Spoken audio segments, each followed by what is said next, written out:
Hey, Dan, What's up, Mike? I've got something I want to share with you that I've been working on. It's called iLearn ABA.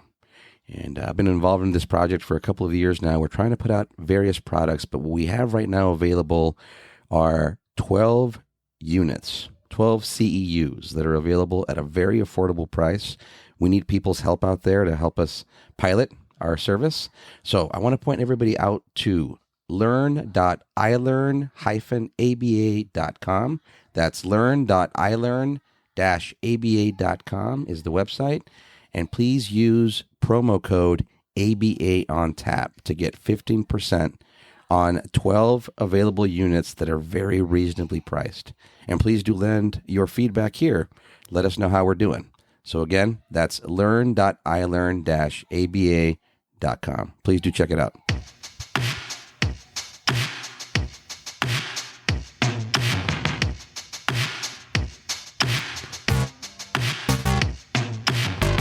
Welcome to ABA on Tap, where our goal is to find the best recipe to brew the smoothest, coldest, and best tasting ABA around.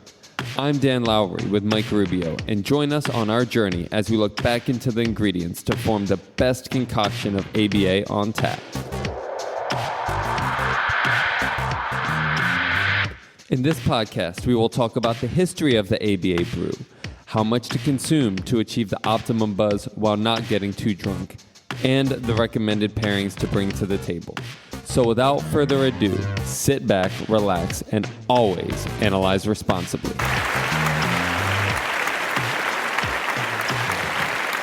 All right.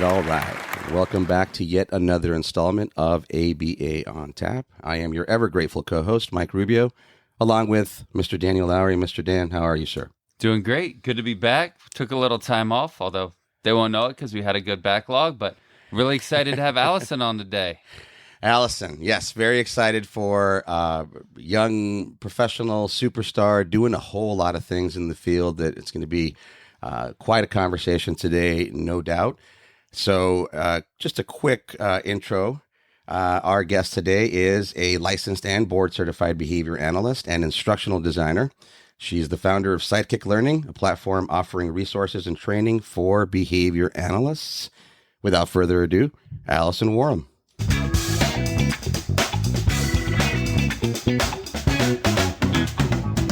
All right, Allyson, how you doing? I'm doing great. Thank you so much for having me here. You're very welcome. Thank you for your time, and thank you for coming on ABA on Tap. We're really, really excited to talk to you about a slew of topics. Really quickly, I'll kick right in. Dan, this past week, I wrapped up a 2-year stint doing direct work with a very challenging student on a school site. And boy, was that a learning experience for me in terms of managing the politics, the logistics, the existing instructional framework, if you will, that you have to fit into that isn't very flexible at times. The idea that I was doing the direct work because this particular student went through 6, 7, 8 different RBTs that, just didn't have the experience, with all due respect, to get the task done. But yeah, learned a lot. And Allyson, you have a lot of experience considering, implementing, designing structures for ABA implementation in schools. Before we get right to that, tell us a little bit more about the origin story. What got you started in ABA, a little bit about your educational background, and then what keeps you going these days?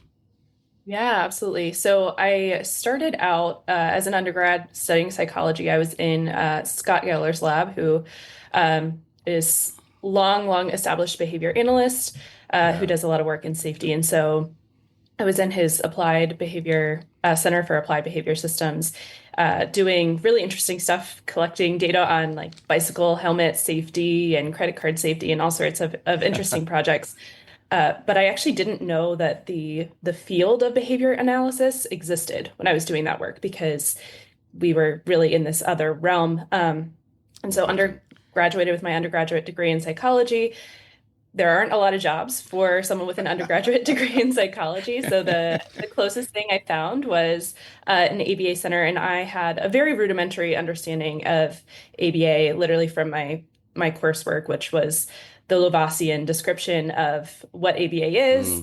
I was still a little bit interested in kind of what that looked like, couldn't wrap my head around it. And so applied and started working at this clinic, went on to do in-home work, got my board certification, and really focused a lot in training at that point.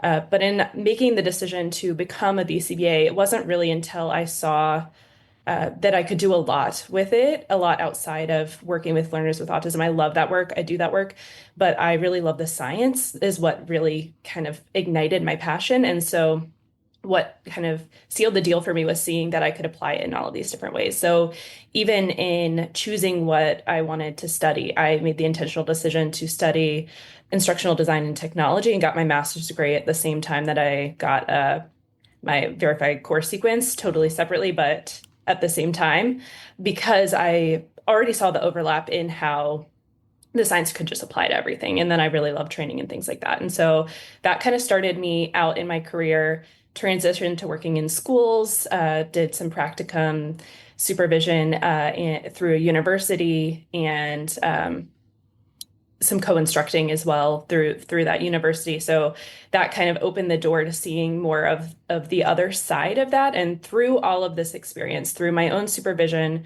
through seeing what it looked like as a BCBA, through being a practicum supervisor, I saw these huge gaps in how we prepare behavior analysts, as I think many of us have seen and experienced. But, as a trainee, I was like, is this just me? Is this just our site? Is this just how this is that I see these gaps? And then it became very, very, very, very clear to me that no, it was not just me, not just the site. And so that really ignited my passion as I was starting to create these materials and resources and things.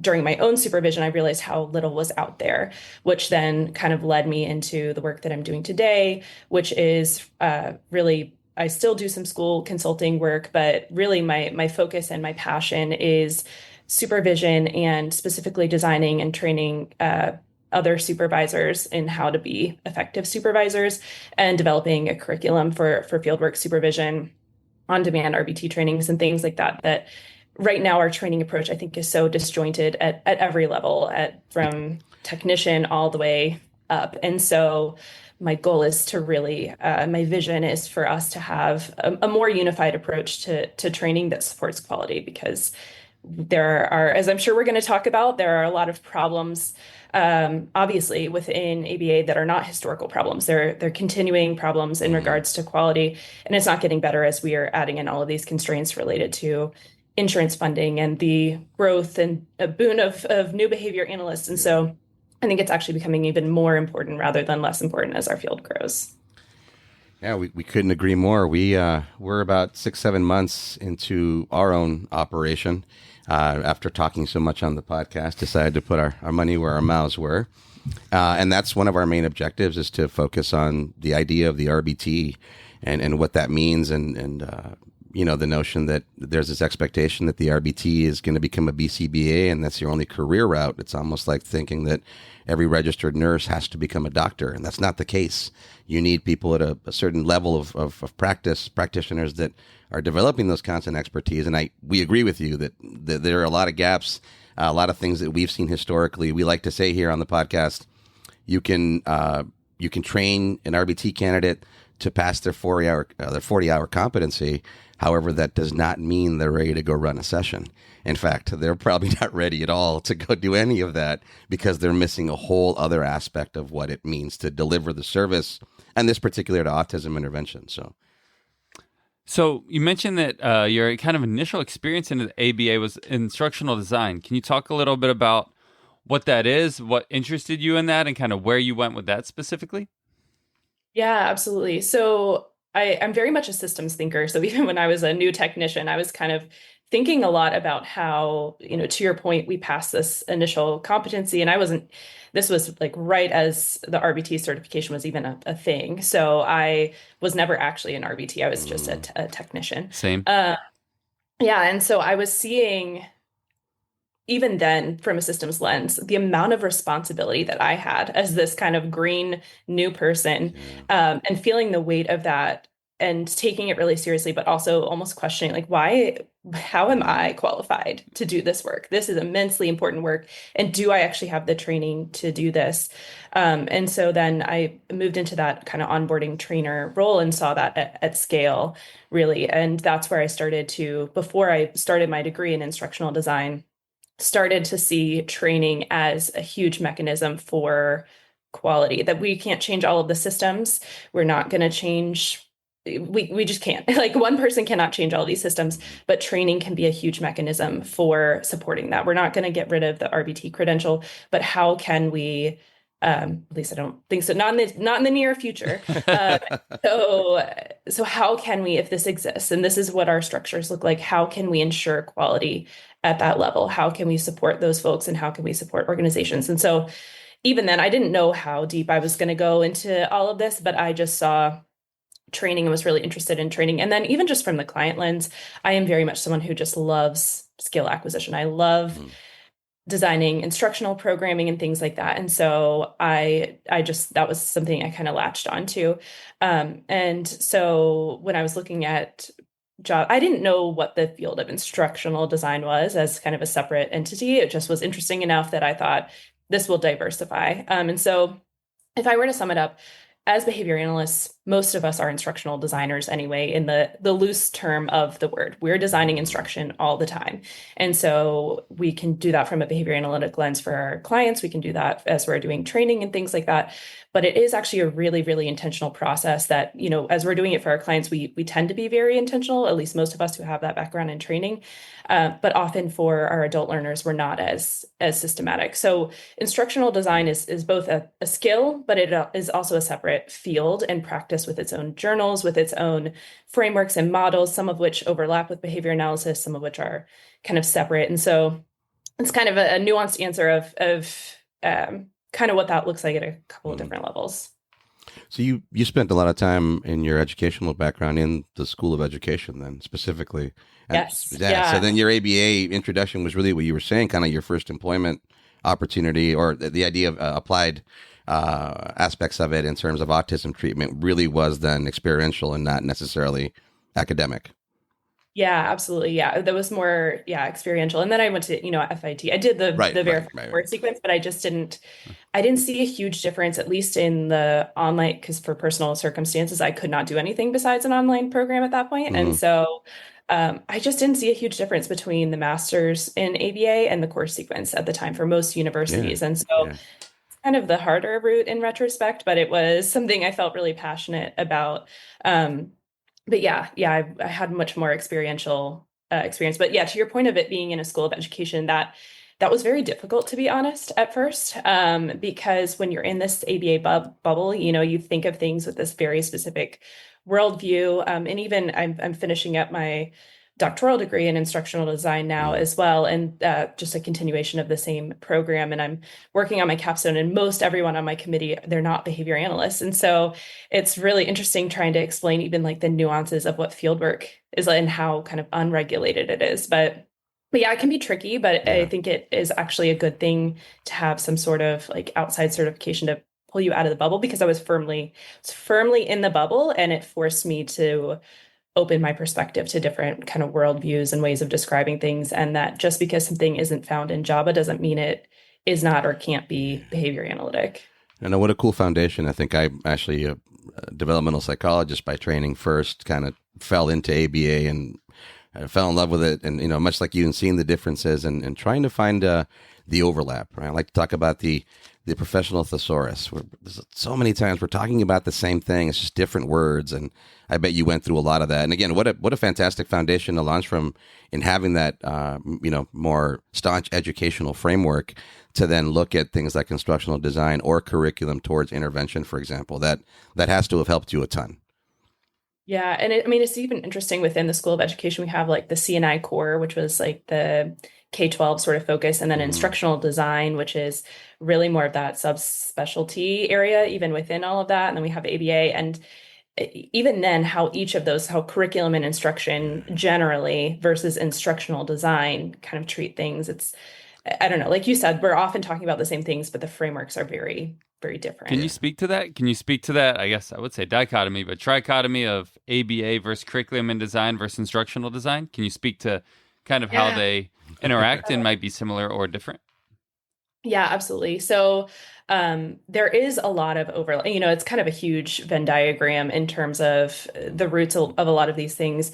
I will say what is different about curriculum and at least how my university kind of treated it was it was a K-12 framework. So it was very, I don't want to say it was kind of like watered down, but I got in our doctoral program, we had advanced instruction, which is really just like instructional design. So I would say Okay. instructional design has like a lot of depth to it. It's very, when we think about like programming from a learner, we're thinking about component composite analyses. We're talking about sequencing and scaffolding and the depth of what that looks like and stimulus control. They're not using any of those words. But curriculum and instruction, I think, is just a really broad umbrella, whereas instructional design is more of the drill down of what that looks like and how intentional you are. So curriculum is kind of like the scope and sequence, the what, the instruction is more of the how, and then instructional design is really drilling into that. And so instructional design versus ABA, there are really similar roots in terms of like behavioral philosophies and Skinner and Keller and all of those things, all of that influences modern day instructional design. I think instructional designers think that they've moved beyond behaviorism because not a lot of people understand what behaviorism is. And so now they say they're using like more of a cognitive framework, but you can still break most of that down into behavior analytic terms. Yeah. And so that was, as I talk about some of the frustrations of being in the program, that was sometimes what it was people being like, oh, well, now like we can't use behavioral methods, we're moving past that. I'm like, but like, that's not actually what behaviorism is, and trying to not kind of over explain all of that. But yeah, there's a lot of overlap. But when we think about ABA, you can also have behavior analysts who are not really thinking about instructional design, either on the client level or the adult learning level. So like, I'm going to create this training, but this training is really just going to be a brain dump of all of the concepts I think are relevant. And so I'm going to just throw all of that into this training versus I'm going to think about the performance, design backwards to that performance, and then carefully scaffold the content. The way that we do for our learners, we often don't do that for adult learning. And then even for clients, if you have someone who's not really trained to break that down, maybe they're trained in the VB map and then they, from experience, were taught to even pull goals directly from they might not be thinking in that true like design framework. And so all that to say, to sum it up, there's a lot of overlap in each of them. And then there's a lot of variability with each of them in terms of how intentional you are. But what I would take away from all of that is that we all benefit when we have really intentional structures and think about training for our learners or for adult learners in terms of both what we're teaching and how we're teaching it, and then how that all translates to performance, because that is something I think instructional design and ABA specifically do really well, is thinking about the transfer and how that impacts someone long-term. Do you find that, so with that, I know it's something that we've talked about, that I don't know if it's a result of the scaffolding or just maybe the breakdown of the way that instruction is done in ABA, but so often maybe we do have like a larger idea of we want to help this person with social skills, or we want to help this person learn how to play, but then it gets truncated so low that now we just have these individual targets that maybe scaffolded up would result in what we want them to do, but then they get decontextualized, and now because they're so far down the scaffold, I don't want to say aren't functional, but it takes so long to build them back up that it seems to be unfunctional. Like nonverbal invitation, or randomly asking people to touch their nose completely out of context, or clap your hands, or all of these targets, which hopefully, through a task analysis would work their way up. I'm not sure if they have. So kind of a long way of asking. I think a lot of times in ABA, maybe it starts top and goes down, but we end up building back bottom up, and we never really hit the up part. Yes. Do you see that? Yeah. Is that ever something That's a that... great question. Yeah, no. I think that's Mike the could core. probably ask it way better than I could.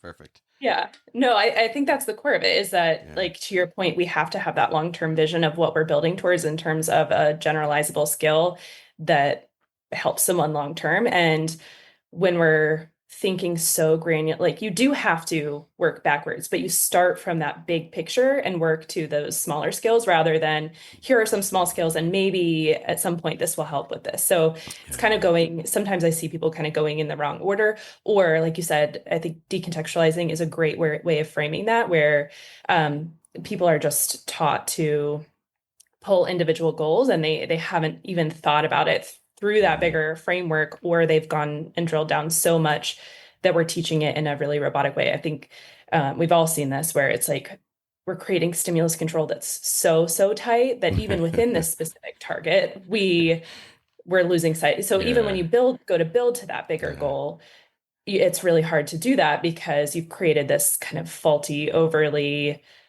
tight stimulus control that's not realistic to any sort of real world settings.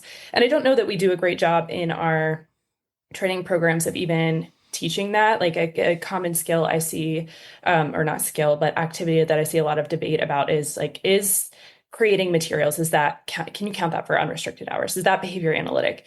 Well, if you're thinking in terms of instructional design and you're extremely intentional about what targets you're picking, how you're picking it, what materials you're selecting, all of those things, then that's incredibly behavior analytic. If you're saying I'm pulling these random targets out of our goal bank and going to Google and searching up the first 5 images that pop up, then that's not behavior analytic at all. And so you mean every client doesn't need the same exact portfolio of materials? That's not how it works in ABA? Or it's not how it should work? How it's done. Are you sure, Allyson? Hopefully that's not. We get a little facetious here. It's okay on ABA on Tap. Yeah. So when I hear you talking about this, I think one of the things that trips us up, for example, especially for younger learners or clients that we're providing intervention for example, is the idea of developmental milestones, right? You run this assessment, this questionnaire, the scale, or whatever it is that is required by this, that, or that, this or that funding source. And you find those deficits, and then you draw this straight line through your goals for those deficits, which is not illogical.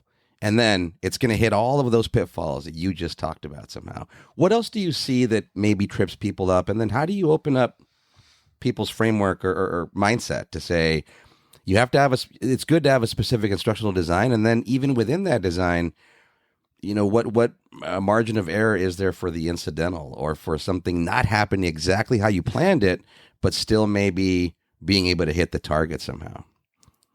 Yeah, I think even the linear view of that, of like, I'm teaching this discrete skill, which leads to this discrete skill, is actually a part of that, where we think of everything as like these kind of siloed things or in isolation.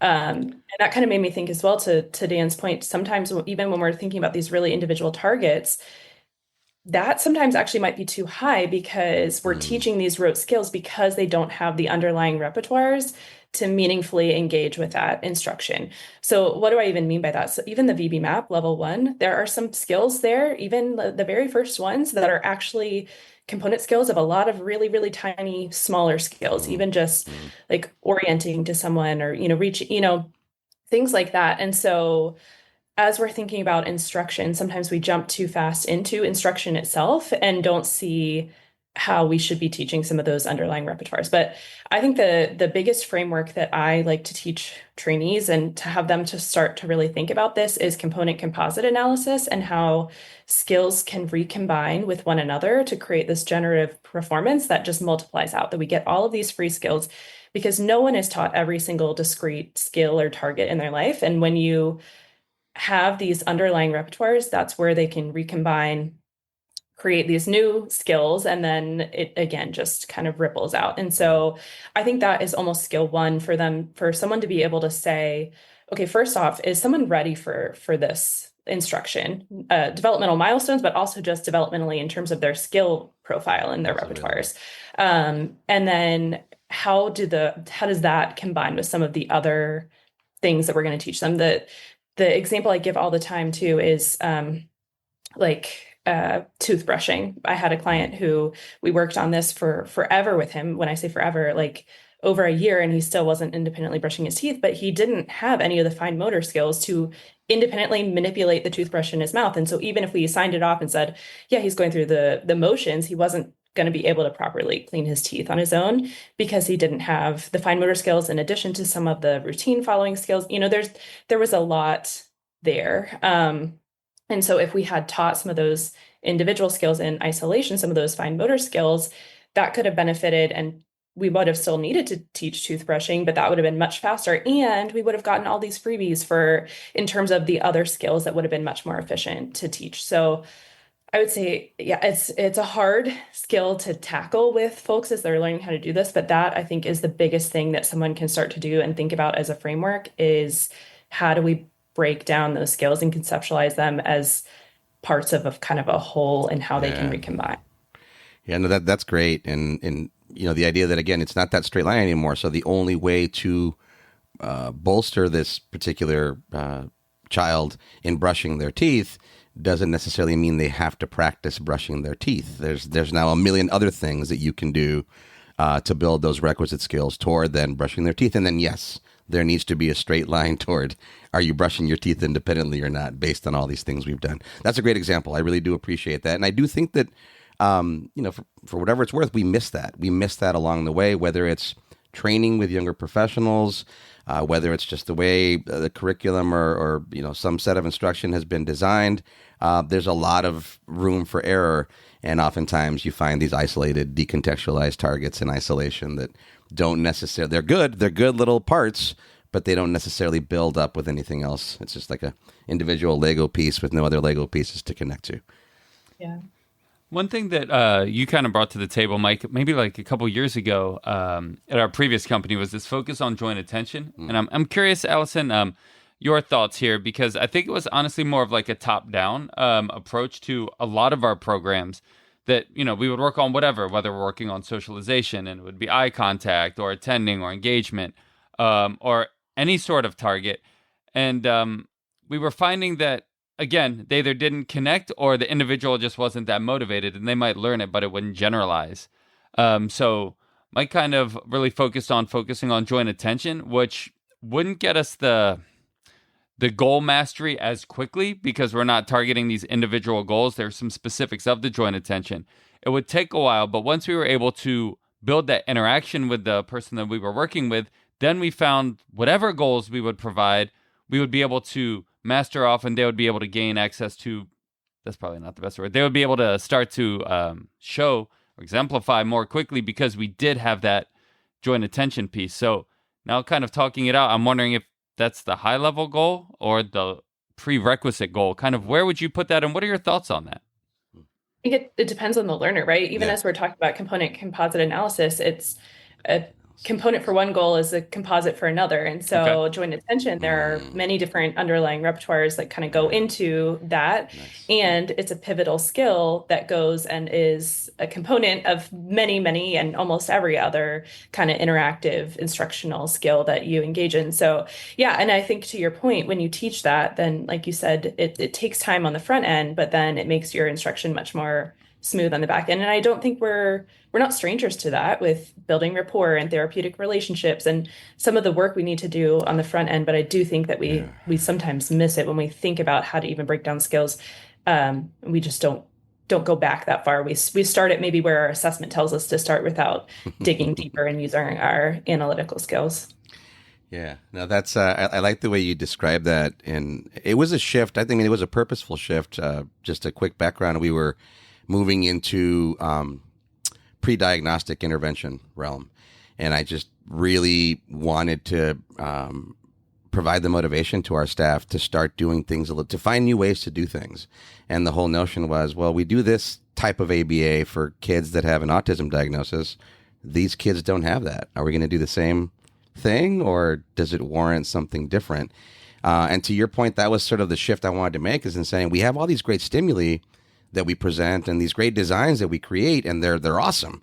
And then something like that child isn't shifting their gaze toward your stimulus, and they're not even demonstrating by reaching toward it, or these basic things. Even like hand leading or bringing objects over, which hand leading can be seen diagnostically as sometimes worrisome. And it's like, well, no, that's actually joint attention. The idea that a child's sitting in their living room and they think of something that's in the cabinet and they see where you are and they know that they can't reach that object, so they're going to go get you to get that thing that they're not seeing.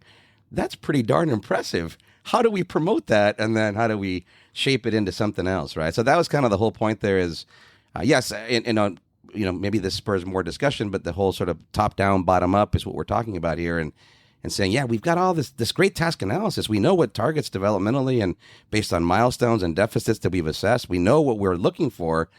And then just putting those stimuli and those targets out there is clearly not enough. How do we make them salient? How do we make them come to life? Yeah, and I think your example with hand leading is a really great one because it is something like often we jump to, okay, well, they're not requesting. Let's start with them just making like we might jump to let's implement PECs or let's try to aim for some one-word mands because they make some vocalizations or a coax or something like that. Well, if really the first thing we're looking for is communicative intent, that hand leading shows that and shows that like partnering with someone and I am going to use you as my communicative partner to access this reinforcer. And so that is a great place to start and reinforce. But what I wanted to highlight about what you were saying, I think, is that, like you said, it could be considered like troublesome or worrisome. Yeah. And a lot of where we can meet learners where they are, I guess what I'm trying to say is like, you were kind of indicating that's moot. It doesn't really matter. And it's not worrisome because it can be functional and build to something else. And so like even lining up toy, as we're thinking about pairing and building rapport and joint attention, like the best way to get imitation is not to sit there and say, clap hands and then hand over hand someone to get them to clap hands. It's to look at what they're doing, imitate what they're doing, see if they orient to you, and then get some reciprocal kind of back and forth. And so even with like lining up toys and items, like the way that I can pair with them is not by having them go and do something totally unrelated to what they want to do. It's to kind of sit there with them and hand them the items that they're interested in. And so I think we have to get out of this framework too of seeing the diagnostic criteria as something that and I know this is difficult within the medical model, that we're trying to get rid of or change when we can use those as tools to build upon strengths and interest and where that learner is. And that is a much more, I think, person-centered approach, but also in terms of getting outcomes, you're going to find more success if that's where the learner is. You gave her the handout that you would give our new hires all about contingent imitation and reciprocal imitation. That you primed her on that, huh? Because what you said is what perfect. Mike would tell all of our trainees. 100%. So I love the example of lining things up, right? And that's sort of a phrase I've used. So how are they lining things up this way? Then maybe have them line it up that way. But the idea that they can't line it up, why? Why can't they line it up? If we developmentally look at like the development of block building, you're going to see kids line things up this way, line things up that way, make enclosures, then pile things up. It's part of a sequence somewhere. And I like the way you say, we're meeting the learner where they are. We're doing what they're doing. We're getting into their world, and then we'll see what happens from there. And that can be difficult, especially if you've got a strong set curriculum and good instructional design, which is telling you have to do certain things. So there's a good balance between those two things.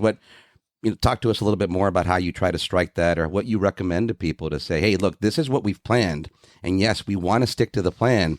And then any given 3-4-year-old is actually designed developmentally to sabotage your plan. So what are you going to do? Yeah.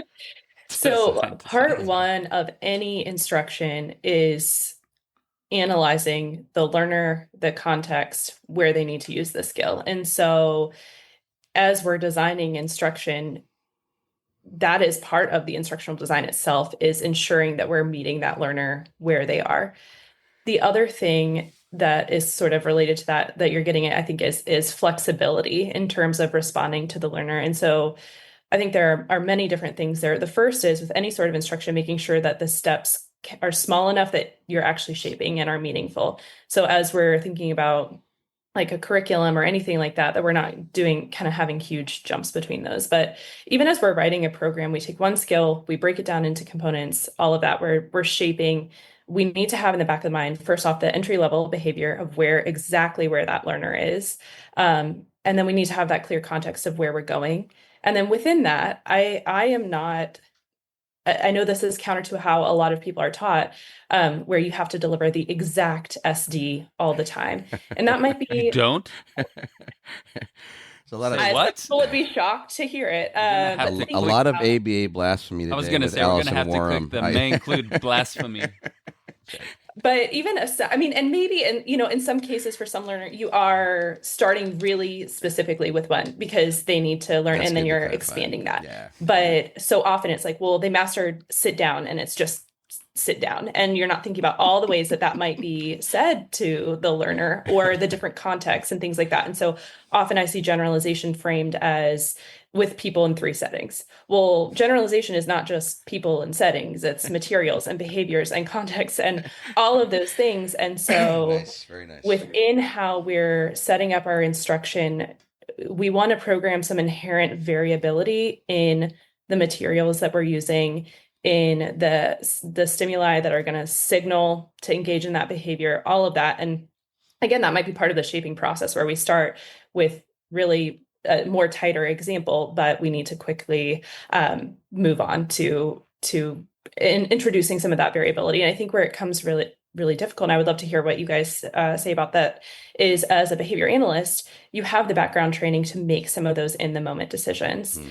As a technician, it takes a lot of training to be able to, in the moment, flexibly say, here is how I'm going to fade out this prompt that I'm providing, or thin this reinforcement schedule, or they're not responding to this prompt, so I'm going to, or the stimulus, so I'm going to like decrease the field size, or, whatever it happens to be, making all of those different in the moment instructional decisions. That's where I think it goes back to our very early comments about the amount of responsibility that's put on a technician. And in an ideal world, we are giving them both the skills and the tools to be able to make some of those decisions and the autonomy to make them, but also the oversight that we're not putting all of that on them, that we're still giving them a structure to do that. But that does not look like stay at full physical prompt for 3 days. Then when they're responding to that, go to partial physical, like that.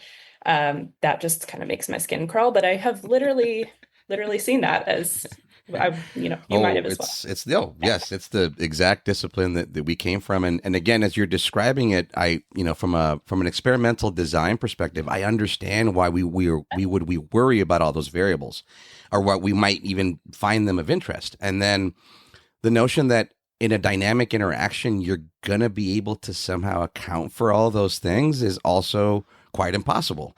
So it's, to your question, I'm going to answer it very vaguely and pass it to Dan. Go ahead. But it's a dynamic, it's a dance, right? So I think the first thing I would say is, for me in working with my RBTs, it means spending as much time with them as I can, given all the other parameters, to be able to discuss open-ended, client-directed pieces that are active during our implementation of our nicely designed plan, and almost teaching them, yes, this is the way you would run this plan ideally, and then you're looking out for anything else in the environment from a contingent imitation and a linguistic mapping perspective. We like using those phrases because it really makes the RBT pay attention to the learner. You can't contingently imitate or linguistically map unless you're not worried about your data, but you're worried about what the learner is doing. And so that would lend very general parameters as to how I answer that question. But I think that's an ongoing question. That's an ongoing challenge, to your point. It's a dance. It's a choreography. It's a constant dance, and there's a little bit of improv, and there's a little bit of planned steps. And I've used the comparison of going to a dance class when it's just you and your partner and the instructor on the floor, versus hitting the dance floor when it's a bunch of other people dancing. And now those same steps, you have to move in different directions, and you have to cut this one short. And that's a real skill. And I think that's why we end up training people, typically, I'm going to make a very general statement, in a very linear fashion. This is the 40-hour competency. You're going to have to pass this test. This is the way these programs looked. This is the way nonverbal imitation looks. And this is the way this looks. And then that's a good job doing that, and it doesn't leave a whole lot of room for, how do I teach you to improvise? How do I teach you to pivot, to shift in that moment, which now takes, I think, a greater understanding of of learning and development and behavior and instructional design and all those things that we're talking about here. So it's tough. And again, I do then empathize with younger professionals out there who received a very strict, very recipe-oriented training, because that's the best way to capture all those things. And then you have to realize that you're going to be a cook in that kitchen, and you're not always going to have those ingredients. You know, everything you planned isn't always going to work out that way. Let me try to do this as concisely so I don't ramble, because that's such a good question. I rambled. No, you did it much more concisely. Okay, so Mike has a really good quote that I like, and he's like, he always says, ABA has been proven in the lab. We don't need to continue to prove it with every client that we work with. We know it's been proven. We can just implement it to the client. And I think, because I've done training in my companies for the last 15 years with ABA, that a lot of the RBT training is the specific technology of like proving ABA. And what I mean by that is like reinforcement schedules. You brought that up. That was one of the harder things for some of my trainees to pick up, because it's technical, right? Are we using FR1 or VR5 or whatever the schedule is that we're using? And maybe this is blasphemy, but I don't think I ever went to an RBT actually in a session and was like, are you using a VR2 schedule? Like, that wasn't really something that we used. But sometimes we would go over the training and they were like, well, my supervisor told me when I go from, a FR2 to a FR5 and then we fade to a VR schedule.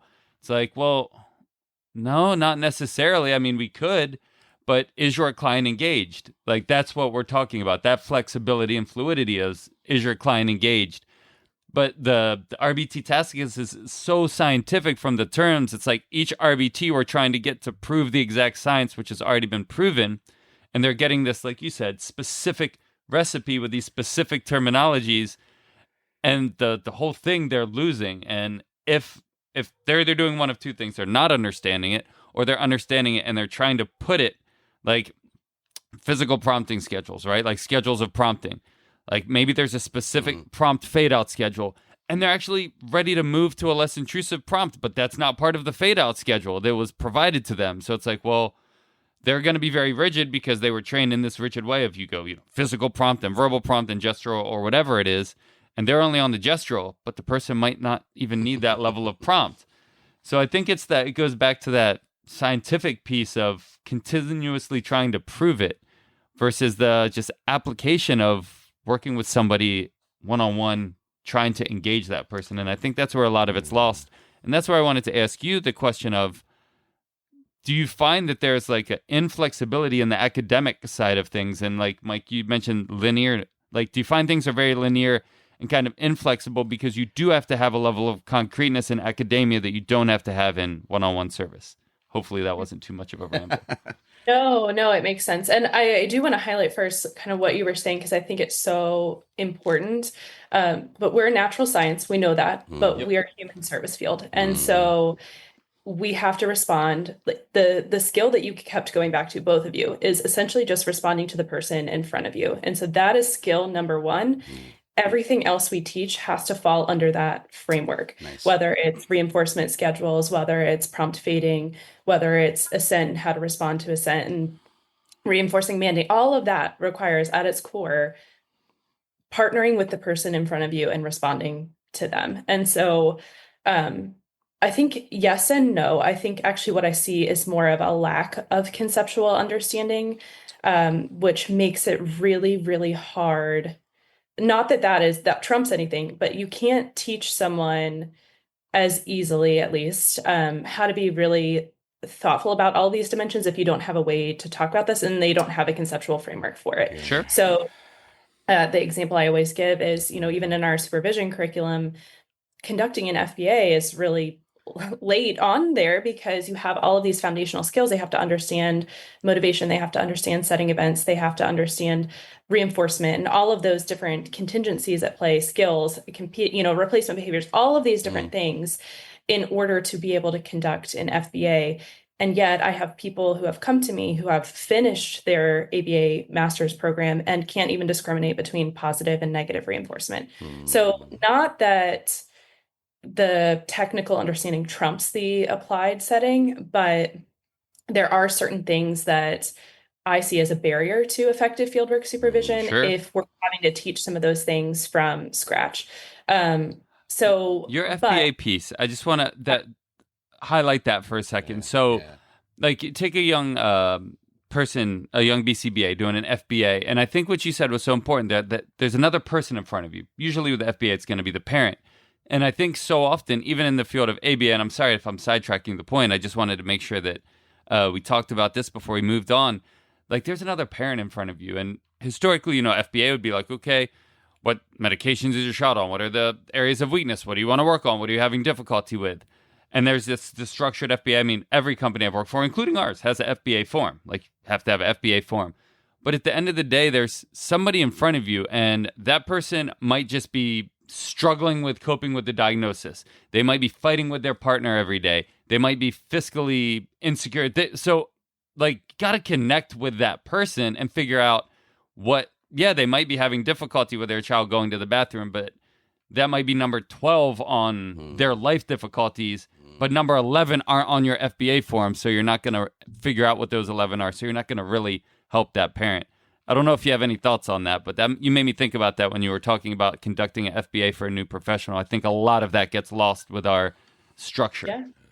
Well, I think even interviewing, using interview forms and things like that, we might have a form. Someone can go through the motions, I guess, is the point of all of this, without first off seeing the person in front of them. And then also on the technical side, even if I'm not even talking about technical jargon, just like a conceptual understanding. Someone can collect ABC data, say, looks like escape, I'm going to like put a blanket intervention on here.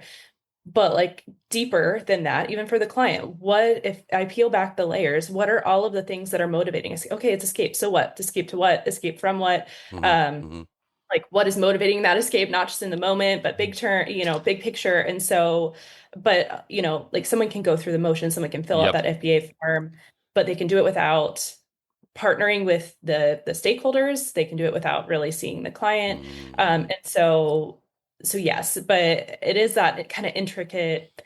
There's the conceptual piece, there's the interpersonal piece, there is the procedural piece of going through all of that. And so in terms of training a new professional, it's really difficult because you have to kind of marry all of those things together and make sure that they have the prerequisite skills, but they often don't. And so even writing, again, designing materials, it's really tough to even explain that kind of difference of how we're thinking about that design to someone who can't even wrap their head around maybe what we even mean by planning for stimulus control and generalization and all of those kind of different aspects. But I say all the time too, I would much rather, like, we're training applied professionals. And so I do care a lot about like being able to fully understand the science behind things, but I care much more about how you're able to apply them. So I need you to understand what positive and negative reinforcement are, but I don't need you to give me the Cooper definition. I want you to be able to explain it to me like I'm a parent or a technician. Yeah, the science is so important. I created the training for the companies that I was at in the first, like after introductions, we jumped right into science and spent a bunch of time talking about the philosophical assumptions, empiricism, determinism, things like that, because I wanted people to understand the importance of the science and how everything we're talking about. Why do we measure behaviors? Empiricism, like why is determinism important? Like these things are important. And I think people sometimes struggle with that though, because a lot of the people that go into this field are either, I found one of two kind of demographics. Either they're like problem solver science-based people, which is probably more like myself, or they're people that really enjoy playing with kids, that kind of side. And both have a very, bring a lot to the field. One's not better than the other. But I find the second subset of people is much more prominent. And going over the science, people would really just struggle even understanding concepts of empiricism, determinism, which would really falter later on, like trying to explain why we do what we do. So I want to make sure it doesn't seem like I'm in any way poo-pooing the science. Like it's so important. And that's what I resonate with the most. Yeah, no, it is hard because we do err too far on the other end too, though, of being overly technical and overly precise to the point that we lose, again, the person in front of us. So it has to fall somewhere between those two kind of things. And, even to that point, like I have had students that they're just not even thinking like a behavior analyst yet, which is where I think you're coming. Like, for the exam, yes, you need to rattle off what each of those things mean in terms of empiricism and determinism and all of that. But your understanding of the terms is much less important than your internalizing and being able to describe kind of your view of how you're thinking about behavior and how that relates within the world. And so again, it just all comes back to like how someone uses it in practice, I think, is what we keep coming back to. Do you think there's like an inherent almost coldness to behavior analysis, that like we're looking at behaviors like just that's kind of what they are? So there almost becomes like an inherent, not roboticism, but like coldness to it, because I don't know if that makes sense on what I'm saying here. Yeah. We're talking I don't about think it has to be that way, but I do think there's a behavioral artistry article. I think it's by Callahan. Yeah. Yep. I'm familiar with that. Yeah. Yep.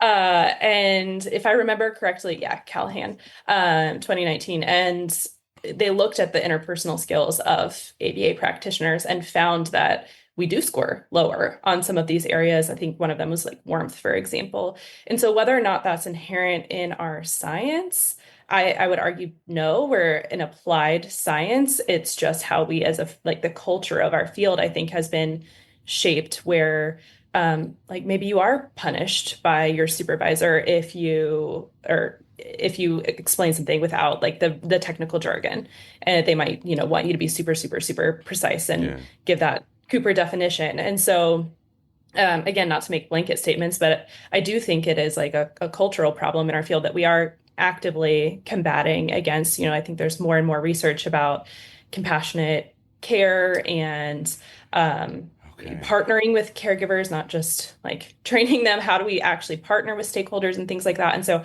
I think as a field, we are paying closer attention to those things, but I do think it is something that culturally we do struggle with. I agree. And I think that where that came from is more of maybe historical ABA. I think we tend to be pretty progressive. I'm not going to use the word innovative, because that word has been bastardized. I stopped using innovation. It just doesn't mean anything anymore. Yeah, I think we are pretty progressive and really focus on that. Although historically, and from what I hear, still very prevalent, is the client is just like a accumulation of a VB map score or Vineland scores or something like that. It's just like, how do we increase these scores? And it's not like a person on the other end, it's just a bunch of Vineland scores. And I think sometimes people run the risk of, back in the day when it was primarily DTT based, it's like, all right, we're going to work on colors and we're going to work on name identification and 15 tags, and that's what we're going to work on. And if I do that, that's going to be a successful day. And it was just like a bunch of targets rather than like actually interacting with somebody. So I think that's where it came from. I hope our field is holistically doing better. I think a lot of people are. That's where my thought came from there. Hey, this concludes part 1 of our interview with Allyson Wharam. Please do return for part 2 and always analyze responsibly. ABA on Tap is recorded live and unfiltered. We're done for today. You don't have to go home, but you can't stay here. See you next time.